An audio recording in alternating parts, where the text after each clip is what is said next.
All right, welcome everyone to our inaugural event, Global Peoria. And our discussion leader this evening is our local journalist, our resident journalist, Shelley Epstein. Take it away, Shelley. Hello, everyone. We're glad you could come for this. I welcome you from the warmth of my kitchen. Since this is the first time we're doing this, the way I kind of envision it is kind of like one of the Sunday morning news programs where there isn't a presenter, but they sit around the round table and they shoot the bull about topics of the latest week.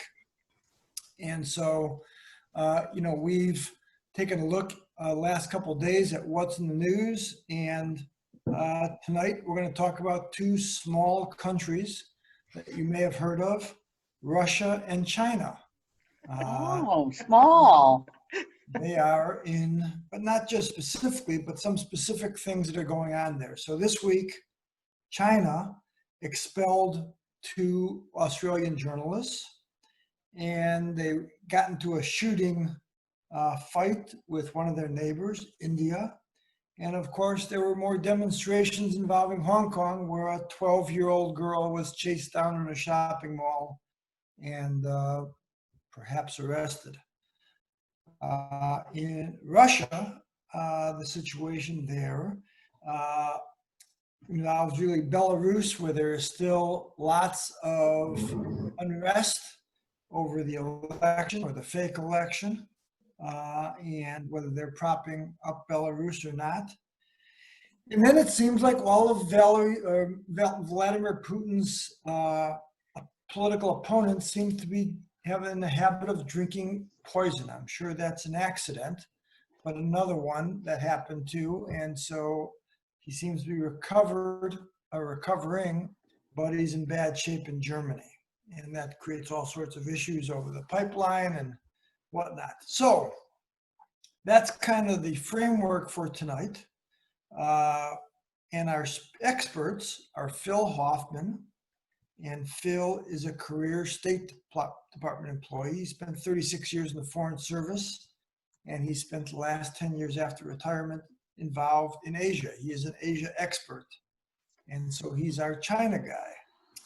And for Russia, we have someone you may be familiar with. It's Angela Weck, who is our Bradley and Peoria's own Russian expert. She needs no introduction to you folks, of course.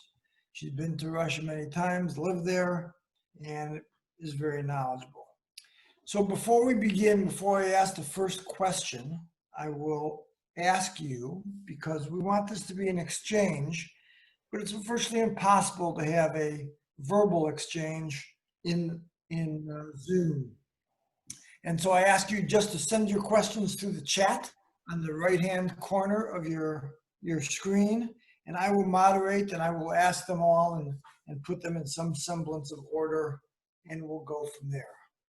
So with that, let's turn to China, Phil. This week, China expelled two Australian journalists. I know, being a former journalist, they're always dangerous sorts. But Australia and China has had a very long economic relationship, and these journalists from these agencies have been in China for 50 years. Earlier this year, they expelled several US journalists from the New York Times, the Wall Street Journal, someplace else. What is going on, and why are they doing this now, Phil? Well, I think that it's really unfortunate that things like this happen involving journalists. They're easy to pick on, I guess. China can see them as sort of legal spies or something like that. They're paranoid about it. But, I'm a State Department guy, but still, we do the same kinds of things. Since May, the U.S. has not renewed visas for Chinese journalists working in the United States. We have demanded that there are 160 journalists, roughly, working for state-owned media in the U.S., and we need that number to go down to 100. So, both, the Australians have gotten into it now. There was an Australian journalist working in China who has got arrested. Nobody knows for what. Nobody knows for how long. So they wanted to talk with these Australian journalists. and they didn't want to talk to the Chinese. They kind of avoided them, and then they hid out in the embassy. One of them hid out in the consulate in Shanghai, and then they got out of the country. But this sort of thing just goes on. I think it's very unfortunate. The Hong Kong foreign correspondents are experiencing delays in renewal of their visas and such. I mean, this has been going on for a long time, but it's... So Phil, is this just tit for tat, or in fact, is China trying to, what is their goal in kicking out foreign journalists? And I guess the corollary to that is, what can or should Australia or the US do in response? Well, we have responded by restricting Chinese journalists in the US. I don't think Australia is going to do that, but that's one thing that people do. One country does this, like, we closed the Chinese consulate in Houston. China said, you got to get out of Chengdu. So there's always this tit for tat with diplomatic exchanges and with journalists. I mean, I just think it's really unfortunate. I don't know how you get out of it. I don't know. So the Chinese journalists in the US, you said there's 160. That sounds like a lot. Right. Are many of those folks, in fact, employed as security? Are they spies? Or are they real journalists? Well, yeah, there's a lot of accusations. I mean, the U.S. government says that a lot of them are, in fact, engaged in espionage here. So they work for state-owned media. What does your experience tell you? Yeah, I mean, I'm told that they produce classified reports. I mean, American journalists working overseas aren't working for the U.S. government. These people actually work for the Chinese government.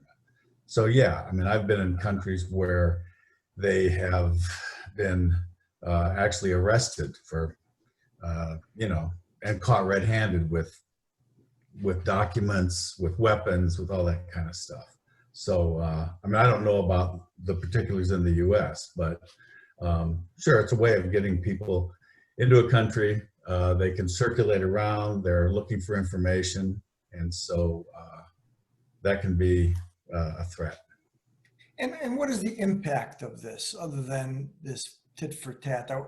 Is the world getting less information out of China? Is that free China up to have human rights abuses? Right.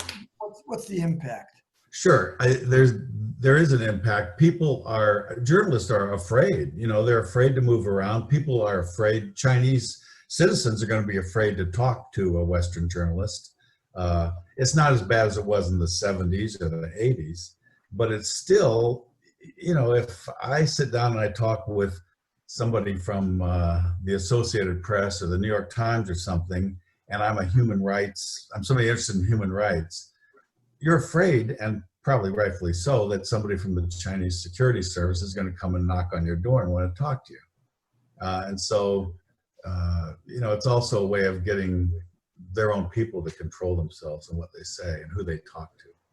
One of our participants mentions the Voice of America personnel. Were they kicked out of? What's the status there? That I don't know. Yeah. Okay. And of course, China has a history. I mean, under Mao, when there weren't any foreign journalists, but right. That's a long time, and they've opened up to tourism and business and stuff. And right. So freedom of the press comes with some of that. Right. They have opened up a lot. It used to be that they told them with the journalists where they're going to live.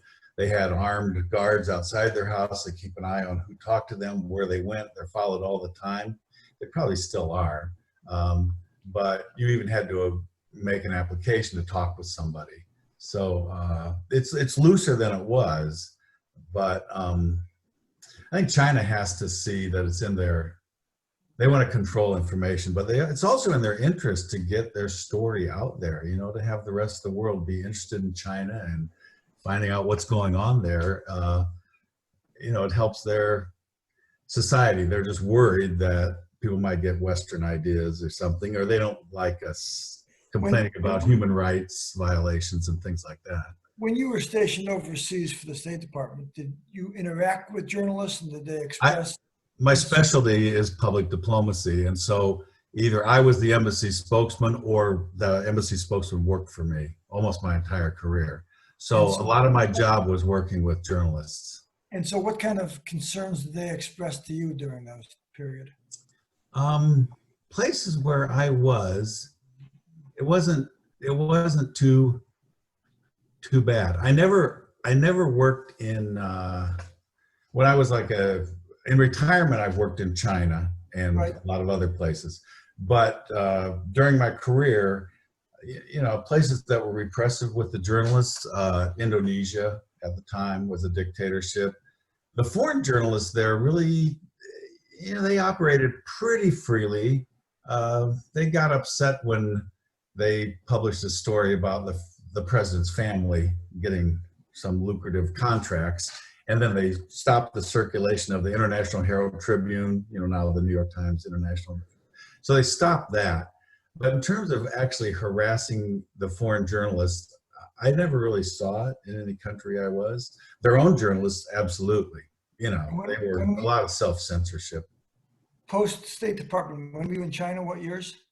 I was in Hong Kong 2012 to 2013, and then in Chengdu in 2015 for just a few months. Yeah. Let us turn our attention to the China-India border. This week, they were shooting at each other, the Chinese and the Indians. And I know several weeks ago, there was a long story in the Times about that kind of strange border in the high mountains, and it's kind of undefined. It's 2,000-mile long border. And in 1962, there was actually, I hesitate to call it a shooting war, but it was, they were shooting at each other pretty good. So can you explain to us who don't know much about that, one, what's going on, and two, why should we care? Right. Well, Americans like stability. It's good for business. It's good for us. And to have the two most populous countries in the world shooting at each other is not good. It's just not good. But yeah, I guess, China, I'm not there right now, so I'm not reading what our analysis is, but it sounds like China just wants to assert itself, and they know they're bigger and tougher than India, and they'd like to push them around a little bit.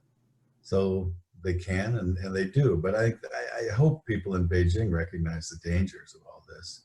I guess when I read about this, to what end? I mean, I'm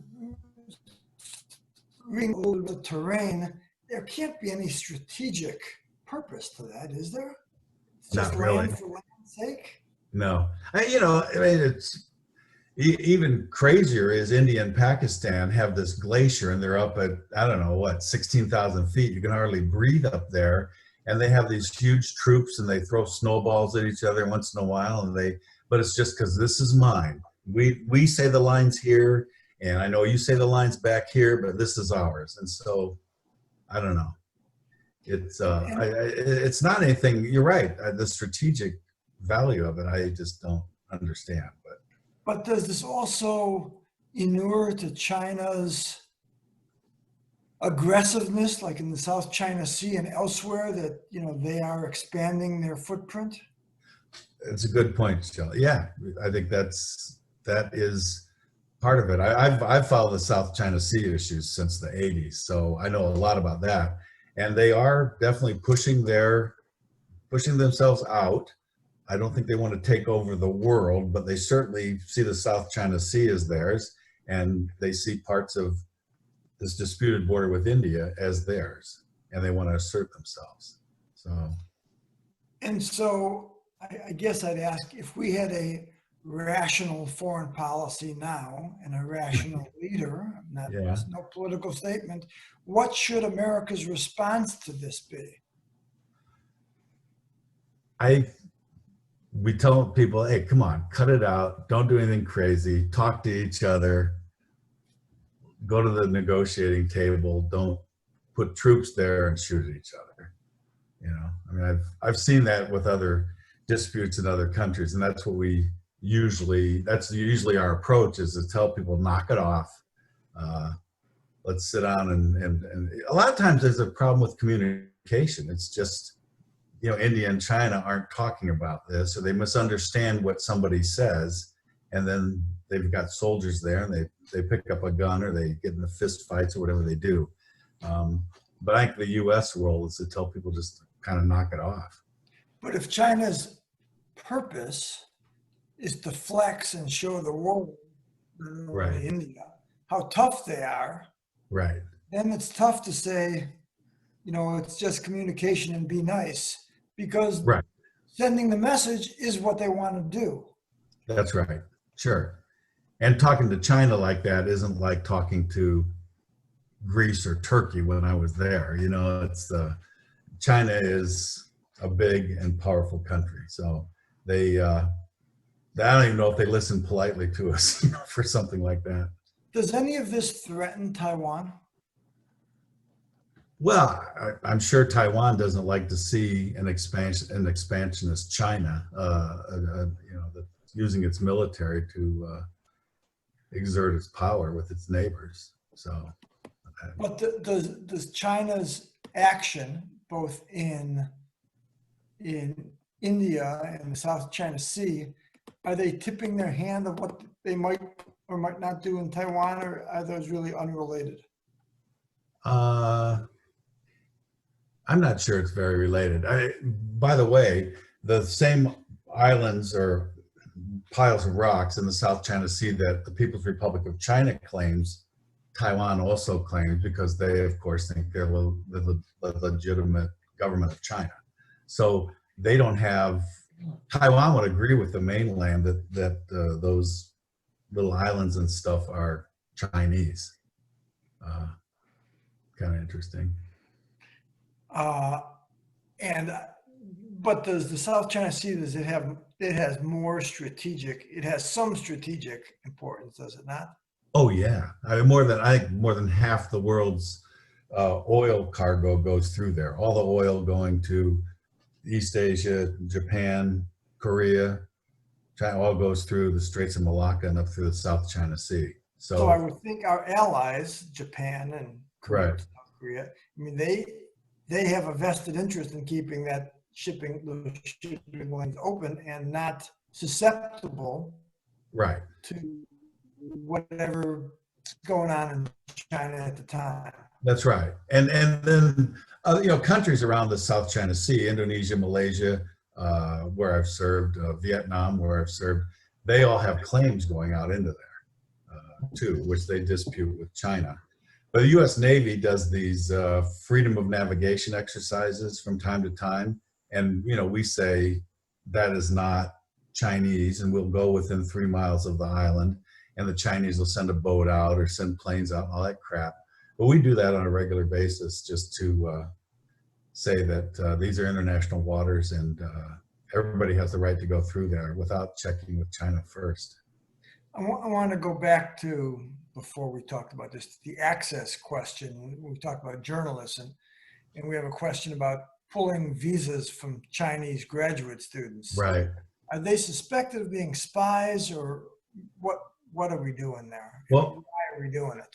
Yeah, the government, I think the administration's position is that some 3,000 of the 360,000 Chinese graduate students or Chinese students here, they are affiliated with a military university or military school.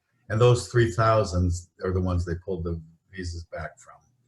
And the administration says that a lot of them are collecting information and whatever. Of course, the universities say they're not giving them classified information. I mean, they don't have it. And I on a personal level, not speaking as a government official, I think it's a bad thing. I think it's good to have Chinese students here. They're exposed to Western institutions, Western values. And, we have controls on classified information. And I don't think they're at the University of Wisconsin, stealing data to, maybe a little bit, but I mean, I just don't think it's more politics, I think, than it is a real threat to us. So is it Trump and the Trump administration saber rattling to send? I mean, they've tried to make China the boogeyman for. Right. Right. You think that's what this is about as much as anything? Yes, on a personal basis, that's what I think. Yes. Well, you're not speaking for the government because you're not employed by the government. So that's what none of us Well, I are. could be next week. You never know. Sometimes, anyhow. But yeah, no. But I think a lot of this anti-China stuff is, it's during election year. You blame China for the virus. Blame China for everything else, and it's. But then at some point, you love Xi. You hate. I don't know. It's our China policy is not. There's not a lot of focus to our policy these days. Not much of anything. But I understand that. Yeah. Okay, so let us briefly, for the last topic, unless we want to talk about the movie Mulan, which you can certainly talk about Hong Kong and the demonstrations. And those have been going on for a long time. 3,000 students have been arrested since June. And the most recent thing this week was this 12-year-old girl was all of a sudden she's in a shopping mall and she starts to run and 4 or 5 huge guys, pin her to the ground, George Floyd style. Right. What is going on there and will it ever end? Yeah, they changed the law about, they had a deal in 1997, I think it was 97, right? That 50 years, one country, two systems. They're going to have some keep the democratic institutions. But China's taken away a lot of that. The people who run for office have to be approved by the mainland China, the Communist Party, and all these things. And the people aren't happy about it. And I think it's also bad for business in Hong Kong. Hong Kong is an amazing economic machine. And if you're going to take away all these democratic institutions or eat away at them, it's going to be bad for business. And the U.S. has a lot of. I think there's, 80,000, 100,000 U.S. citizens in Hong Kong. There are lots, and they're involved in business, most of them. And but the Chinese government has brought the hammer down on things in Hong Kong, and there are a lot of people not happy about it. They've been protesting, and I don't know where it goes from here. I just don't know. But and how much does it impact U.S. businesses that are either based in Hong Kong or do business with Hong Kong? I think some of them have already started to move out. They might. Nobody wants to go pick up, talk your spouse and your children into moving to a place that's got unrest. So why not base your Asia operations in Singapore instead, for example, banking operations, things like that. So that may be impacts on investment decisions too. If you need to, want to build a factory or something like that. I don't know. Do you see long-term that Hong Kong is just another Chinese city like Shanghai or Beijing? I think that's China's plan, that even the deal, they thought, by 2047, it would be just like another Chinese city. But I think that's the long-term plan. And what are the long-term ramifications of that for the U.S. and for Asia? Right. I think we like seeing Hong Kong as a democratic place with absolutely free market. I mean, it's more capitalistic than we are. I think capital operates there without many restrictions, and so we've seen that as a good base, a good place to do business. But for China, it's like what they talk about. It's it's the goose that lays the golden egg. You don't want to take away the goose, because Hong Kong its GDP per capita continues to expand huge. It was still really growing, but you start doing stuff like that, it's going to have an impact. So what is she trying to show the domestic audience in China that he's tough and we're going to make Hong Kong really be Chinese, and that's that. But there's a lot of resentment in Hong Kong. But so let me turn that around for a second, Marge Estes, and I've thought of this in relation to Cuba and Guantanamo. Uh-huh. On that independent country, the U.S. has a base that is Right. basically we're their adversary. Right. Yeah, there's this city in China on the Chinese mainland that's controlled or not, and so Right. don't they have a point that if it's part of China, they ought to be able to control it?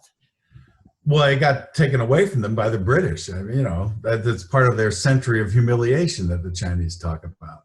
Right. Sure. Yeah. Yeah. But we still use it we still have U.S. Navy ships visit there. We have, the Chinese sometimes turn those off at the last minute if they're not happy with us. I don't think we visit Chinese ports with U.S. Navy ships, but it's treated differently. We have a consulate there that is not subordinate to the embassy in Beijing. It's directly from Washington. It's basically like an embassy, Right. And I think that's the only place in the world where there's anything like that. Well, I have a question. This is Josh Zulu. I have a question. Does Hong Kong have any manufacturing base, or is it just business, or just commercial transactions? No, they have a huge manufacturing base. They have a big manufacturing base. It's gotten more specialized and more high end over the years. They made cheap stuff, but you can't compete with China now or Vietnam. But they have high end manufacturing there. Once upon a time, Phil, and I think this may be the last question. The U.S. had a strong foreign policy that would use one country against another, and so they're not used, but try to influence. So Right. they'd go to Russia to try to influence China or vice versa. So Yeah. I guess the question is, if we're exercising any diplomacy or have any leverage with China or the Soviet Union to try to mitigate some of these bad actions by the Chinese. I'm sure we talked to them about it, but they call us in. The standing joke, but not joke, is 5 o'clock on a Friday, the embassy in Beijing always gets a call from the foreign ministry. Somebody's got to come in and listen to them rant about Taiwan or rant about something else. I don't think we do it quite that way in Washington, but we do let them know when we're not happy with things. Great. Well, that was terrific. Let me turn to Angela and Russia. Don't go away, Phil, because we may come back to you. Yep. But for now, let's talk a little bit about Belarus.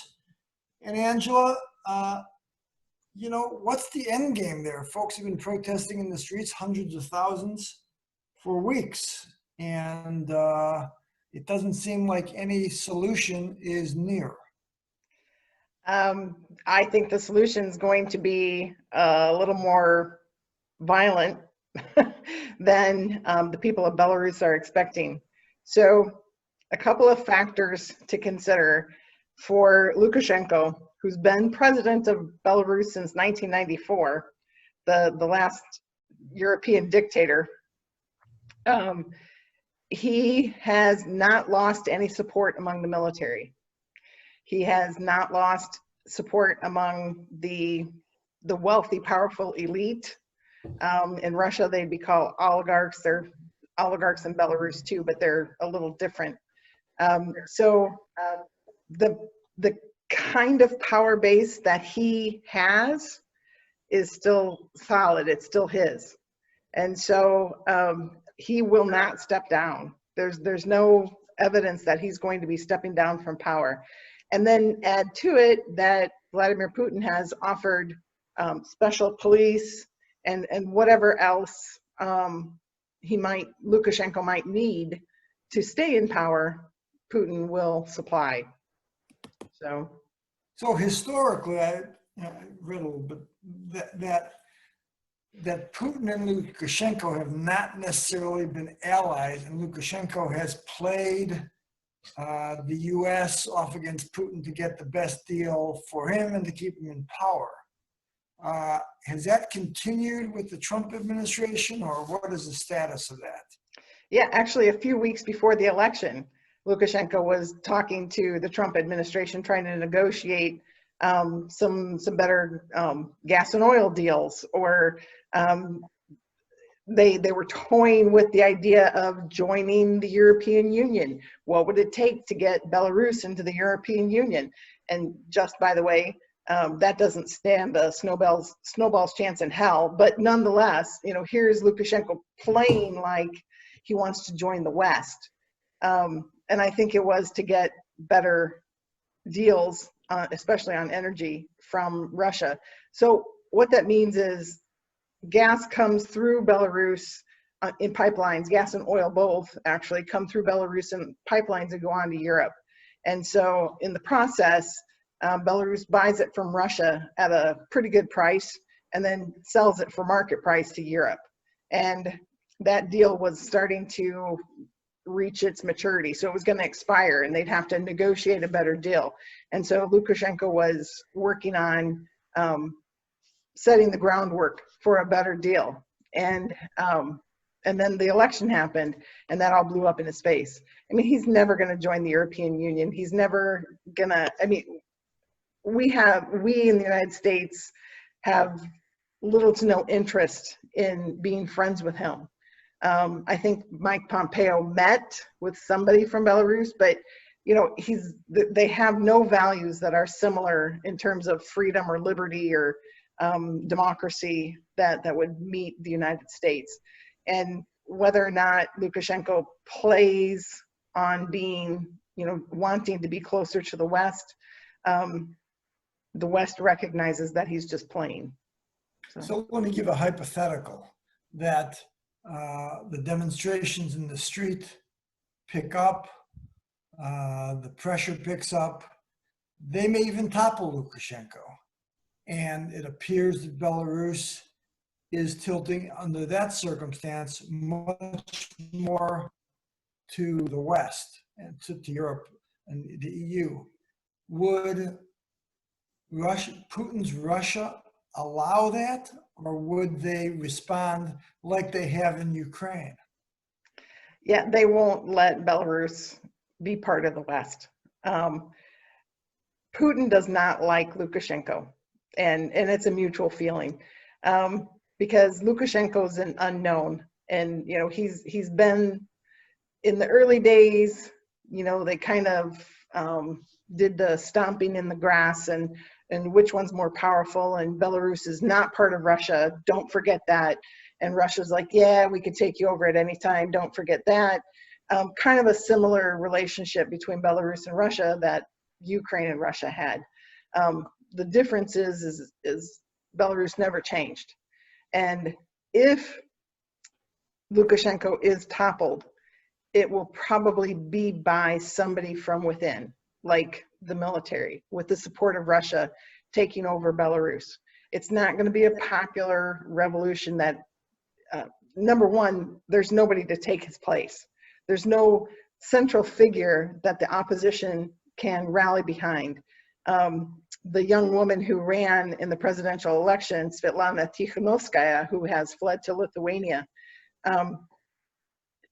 she's not prepared to be president. And so even if they were to knock Lukashenko off, she's not necessarily going to be able to step in and fulfill that role. Is she the one who took over for her husband because her husband was either? Exactly. So it was kind of a fluke that she ran anyway. And then, when she went to protest the election to fill the legal papers, she was detained for a day and then driven to the Lithuanian border.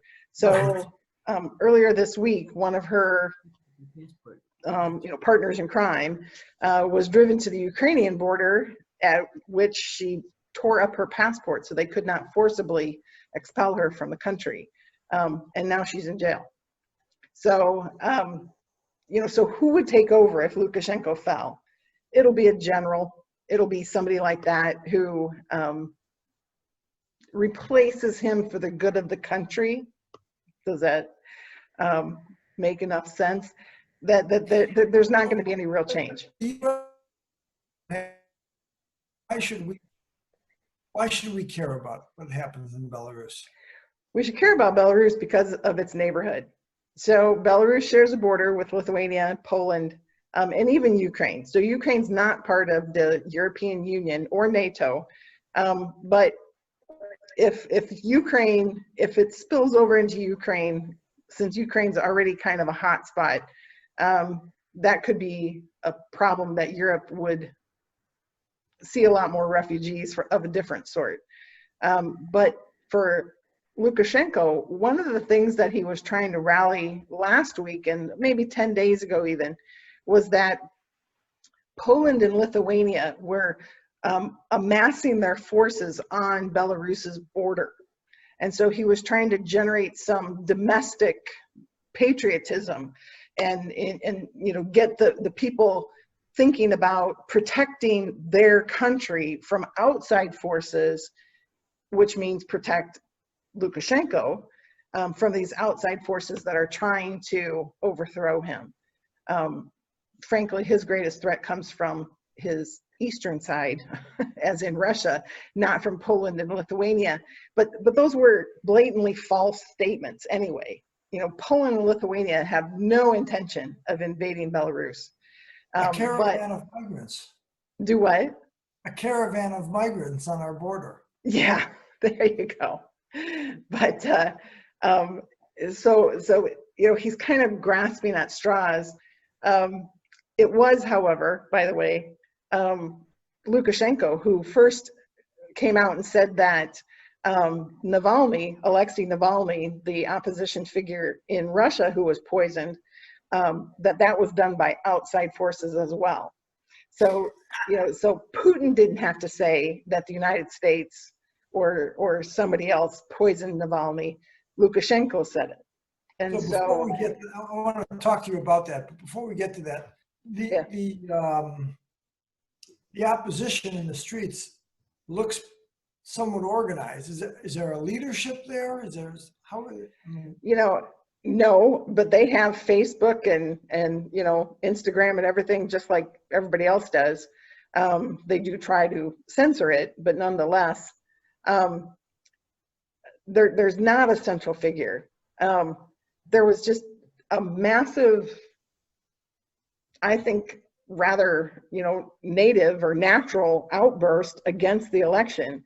And had Lukashenko come out and said, it was a close election, but I won by 54%, so I'm reelected, he probably could have avoided all of this. But when he said, oh, at least 80%, and then later said, we certified it at 90% victory, then people are like, it's like the fish story, right? I caught a fish this big, and so I won by this much, and that's what made people really mad. And enough people knew that they had not voted for him, that he could not have won by 90%. And that's what pushed people out into the street. And then when Svetlana Tikhanovskaya was detained, her husband first, as far as I know, her husband's still in jail in Belarus.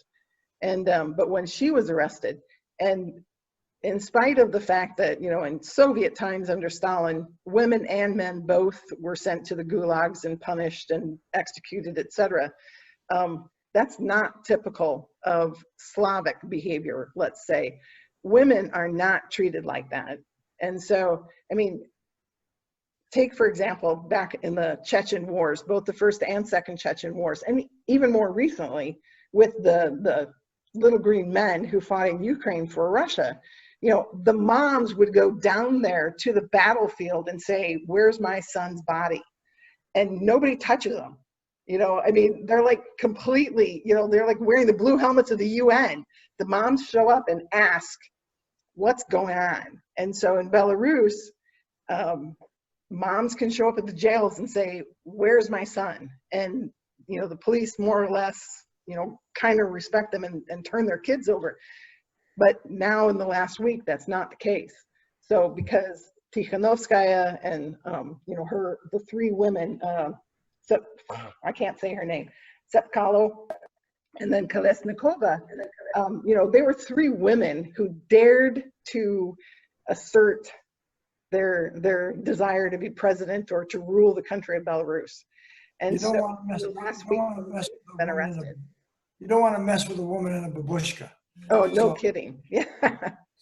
So But they you really are really respected. So, you know, the moms have a great deal of power. You don't mess with somebody's mom. So, you mentioned the poisoning, and I was particularly interested in where this means, what this means for Germany, because of the Nord Stream 2, the pipeline that's going to Germany from Russia, and Right.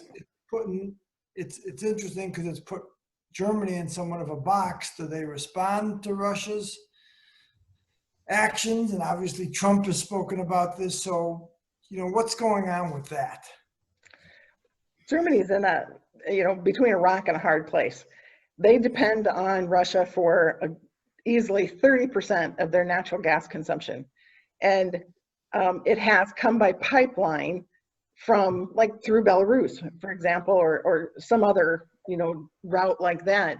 This Nord Stream would take it through the Baltic, or technically under the Baltic, and Right. directly into Germany. So it would bypass some of those other countries, and Germany could probably get a better deal for it.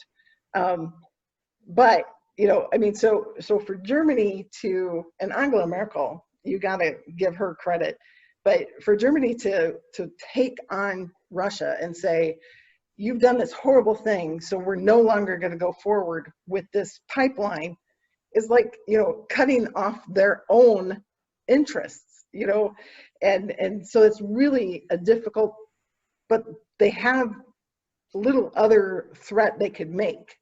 That's their big, you know, their big chip, you know, this is the one I could use to force Russia to do something, but it hurts me even more than it hurts Russia. So Germany's, you know, they're damned if they condemn it, they're damned if they don't. The question is, you know, if Russia is a rogue state because it assassinates political opposition, how can they also be a business partner? That sounds incongruous. Right. But right now, nobody's shipping liquefied natural gas that far. So Germany needs them. So you can't trust them. Right. Yeah, you can't trust them, but you got to depend on them.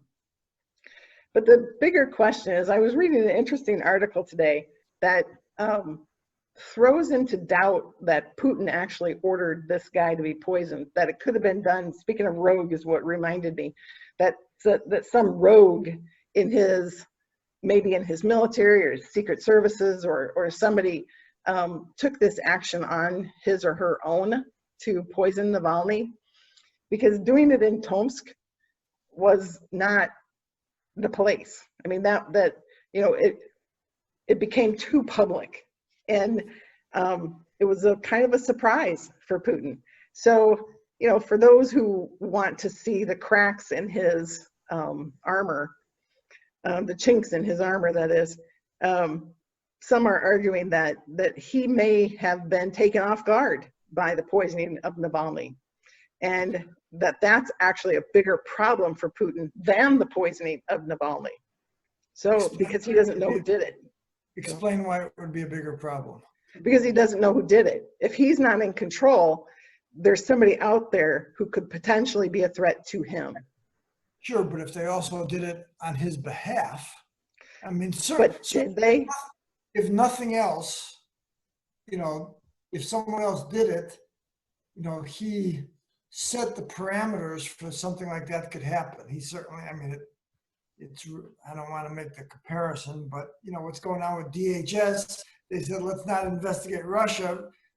Trump may not have ordered it, but his underlings did because they knew it would please the boss. So is there that sort of thing? Yeah, the article I was reading more or less indicated that because nobody has claimed it, or at least Putin doesn't seem to know who did it, that he worries more about that than that it was an attempt to please the boss.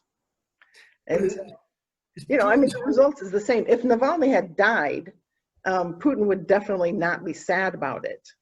But everybody assumes he ordered it. But if he didn't, then he doesn't know that there's something he's not controlling. And for Putin, that's the kiss of death. If he doesn't have everything under control, he's got a problem. So. And is there any evidence other than this that he doesn't have anything under control? Well, the other protests out in the Far East, in Khabarovsk, those protests have been going on for a solid month and a half now, and he still can't get those under control either. He arrested the governor of Khabarovsk region and replaced him with one of his buddies from Moscow. And the people of Khabarovsk are just incensed. And, if it can happen in Khabarovsk, it can happen anywhere. And there are kind of some smaller but sister protests going on in some of the other far reaches of the Russian Federation, because they're worried that Putin would just underhandedly take away the people they've elected. It's not that they love these people or think that they're so much better than Putin, but they're their people, right? So the people of Khabarovsk elected somebody from Khabarovsk, not from Moscow. And so why is Putin not more forcefully put down those protests, sent in troops, or really strong-armed to make away?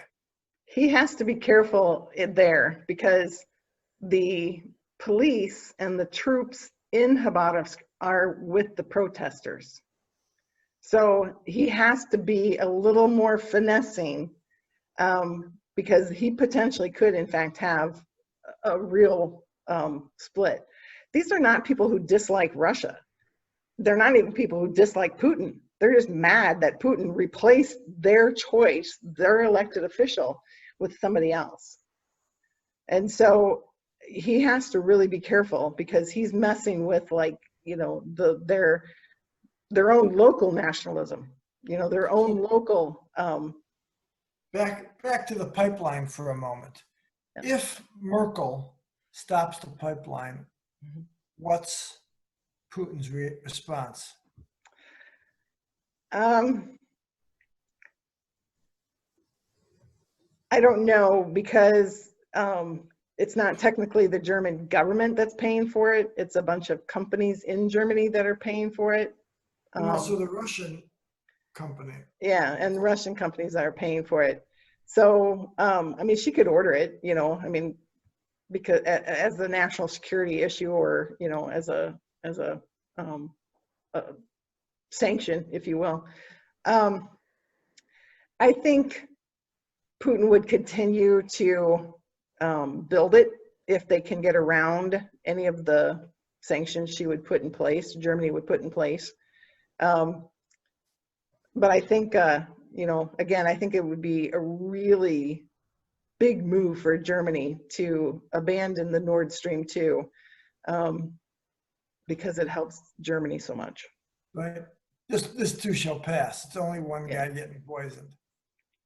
And Merkel's on her way out. And so, she can take a big stand, but she has to have enough support for the stand she takes for it to survive after she leaves office. Okay, well, I think that's probably more than we were planning on, but I'm glad we did this. Thanks to everyone for coming. I would ask this: if there are some topics you want us to address, by all means, email me or Angela. You've got Angela's email. We'll take a look and see. Remember, we want to make this as topical as possible. And we're going to try to find experts like Phil. Phil, thanks so much for doing this. Thanks. And Angela, you were great, as always. Angela, do we have any closing comments? I do want to ask people about Mulan. Do you guys know why they were calling for a boycott on Mulan? Nobody? From what I read, it kind of glorifies, this Chinese warrior type of thing. And also, I know what it was. Disney did some of the filming right where the Uyghurs are. Right. And Yeah. in the credits of the movie, it thanks the security services from that part of the world that our government, even our government, has said, you know, these are terrible people doing this stuff. Well, it's just a million people in concentration camps, you know. I mean, It's just a little thing, yeah. But and then the main actress also, whose name I can't remember, had tweeted earlier, like last year, in support of the Chinese police in Hong Kong. Correct. Oh. Correct. And so it was like this kind of mounting, you know, they filmed it in a bad place. She stood up for the Hong Kong police, and you know, it was just really, it's a kids movie, for God's sakes. But I want to see it, but I don't want to pay $30 for it. So These strange times, you never quite know what's behind this stuff. What It is is the movie crazy. again? What is the movie? It's called Mulan, Mulan, but you can only get it on, it's like Disney Plus, whatever, Disney Plus with the premium or something. It costs $30 and you have to watch it when you download it. You can't like save it for later. So I'll wait till it comes out on video. If you get Disney Plus, you can see Les Mis too. So who knows? Ooh, cool. That's right. You know, Marianne says you can watch the cartoon of Mulan. Maybe that would be just as good. You know, when my son Jacob was a kid, he dressed up like Mulan for Halloween. So You he knew he thought was she a was one common. heck of a cool character. So, Well, thanks everybody for doing this and taking time on Thursday night. And we'll do this again in 2 weeks and keep watching the news and watching PayWhack. Thank you much and have a good evening and mostly stay safe, everyone. okay. thanks, Thank- Shelley. Angela? Good job. Tomorrow is our program on being a Muslim in America. So 11 a.m. tomorrow. Join us for that. You do need to register for that one. So we will see you tomorrow at 11. Again, Thanks, Shelley. Thanks, Angela. Thank you. Thank you, everybody. Thank you.